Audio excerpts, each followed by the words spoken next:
Hello, everybody. This is Joseph Brownlee, Body of Christ, Real Talk, Super Saturday Financial Talk. I want you to listen to something, and I'm gonna explain what this is. This is a movie. It's a biblical movie. One of my classics. One of my favorite classics. Now, it's not biblical made. And what I mean by that, every word is not from the Bible, and it's a lot of ad-libbing, but it makes a lot of points. So I want to get that out there. But I want you to listen to this profound message that I'm going to bring home after this. Check this out. Knock, and it shall be opened to you. Ask, and it shall be given to you. Have faith, and you shall be made well. Believe, and you shall live forever. Walk with the glory of God in your heart. Why do you speak of walking? To us who are crippled. In the eyes of God, no man is crippled, except in his soul. It's simple for you to say. I cannot walk.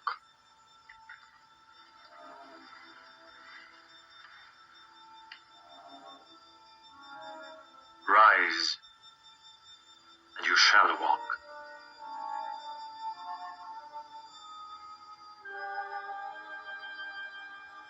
Are you mocking me? I tell you, I cannot walk. You have not tried, because your faith is weaker than your legs. I worship God, and my faith is strong. Rise and walk.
Wow.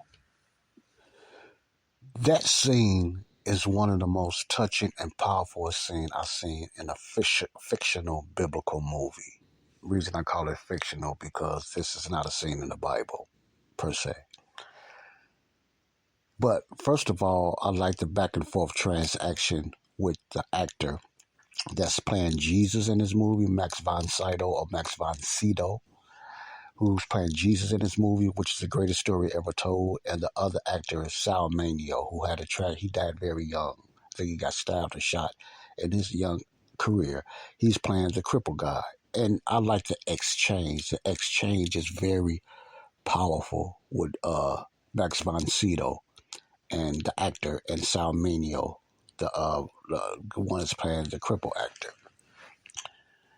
And if you understood when Sal was genuinely really hurt when Jesus was talking about love and belief, and he mentioned walking, and by this young man being crippled all his life, I believe, according to this movie, being crippled, he was upset because he's been crippled all his life, and that sounds like nonsense. If you're talking about walking, how could you? The cripple said, "How could you talk about walking?" I'm just paraphrasing. When I can't walk, I'm a cripple. And a back and forth with both of them. Jesus just came back. The guy that played Jesus just came back and told him, "Why don't you just stand up and walk?" Now that would sound kind of in your face or sarcastic to most people. And I can imagine, according to the storyline, that's what they wanted you to really try to get that. It sounded like Jesus was kind of mocking them because the young man said that, are you mocking me because you just telling me I can just stand up and walk? He said, I'm crippled. I am a cripple. Listen to what I'm saying. I am a cripple. I cannot walk. His mind is focused on, I am a cripple and I cannot walk. Not I can walk if I try, but I cannot walk. And Jesus said, you cannot. I don't remember exact words what he said. I forgot that quick. You made me believe you cannot walk. In other words, because you have not tried or you just believe you cannot walk. Now, some people might say, well, Joe, cripples really can't walk. Listen to what I'm saying. When it comes to this story, I'm using it another way. So I'm not downplaying a cripple that can just get up and walk because they can believe they can walk. I'm not saying that. But at that time, yes, Jesus was doing miracles and healings and stuff like that. This is under the kingdom and the signs and healing and wonders program, okay? You know, so follow me on that. Okay, so Jesus could heal anyone that pray for them, and they will get up and walk and heal it because that was under the gifts and signs and wonders under the Israel program. You remember I talked about that before because that's how it's going to be in the millennial kingdom. You're not going to have no crippled, lame, blind, and none of that. So Jesus just giving them a foretaste. But in this exchange, I'm just talking about in the exchange reasons. So people can know what I'm talking about. Like, I'm not saying this can happen with everybody. I'm not saying that. So I'm just giving you the exchange. And I'm going to use it in a belief system that, a lot of us get tied down on. But what happened later on when Jesus said, in somewhat, you don't believe? Or in other words, you just believe in your head. You already just accepted that you will never walk again and you're going to always be a cripple. Now, he wasn't saying that. But sooner or later, when Jesus just said, okay, I do believe in Jesus. And Jesus said, okay, in other words, get up and walk then. The guy, cripple, finally got it.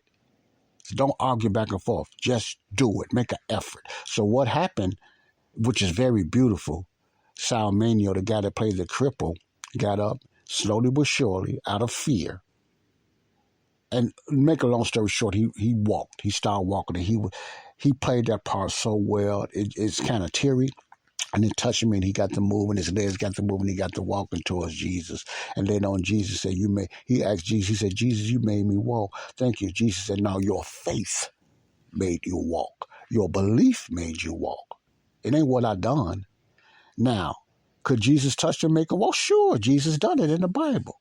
But in this particular move, in this movie, Jesus is telling him your mind was the reason you could not walk. You bought in to the perception that you're a cripple and you'll never be able to walk. Maybe your family told you that. Maybe your friends told you that. Okay, what is my point? My point is we can get in that mentality, and I'm going to use myself. Years ago when I struggled with maladaptive daydreaming, MDD, and all the other things I struggled with before I found out what it was, I believed I was not going to change. I believed that I was retarded. I really believed that I was mentally incapable of changing. This is a true story. This is not as fiction. I believe that. Okay?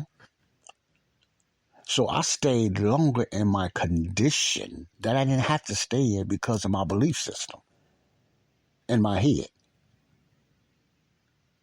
Because I never searched why. I just believed that was condition, and I was mostly the only one that had this condition. I really believed that I was mentally, something was wrong. How come I talk to myself like that? How come do I stemmy, play with my fingers and stuff like that? How come I'm so quick-tempered and my esteem so low? I just believe something was wrong with me and I was born mentally retarded. I believed that. The majority of growing up in my young years, in my mid-teens. I didn't believe it later on, but I did. In my mind, I believed that I was going to always be that way. Listen to me closely, people, believers especially. I don't now, because I'm 85 to 90% delivered from that. See? Now, was that true that I was going to always be that way? Or was that just me believing I was going to always be that way? It was the latter. It was me believing that I was always going to be that way until I changed, until things happened in my life and I found out. Even not on my own trying it, when I got saved, first of all, then I got married, I replaced it with the thoughts of not even getting better. But my point is, you could believe in something so strong, it could even make you stronger or make you weaker. Let me say this again. You could believe in something so strong, it can either hinder you, or it can either help you. The psyche. This is not law of attraction. That's wicked. That's garbage. This is not affirmations. And I'm not knocking out affirmations. This is none of talking stuff to an existence. Has nothing to do with that. But we do have a God-gifted mind in our mind and psyche that we can do things that we thought we could never do. God left the resources for the human down here for that.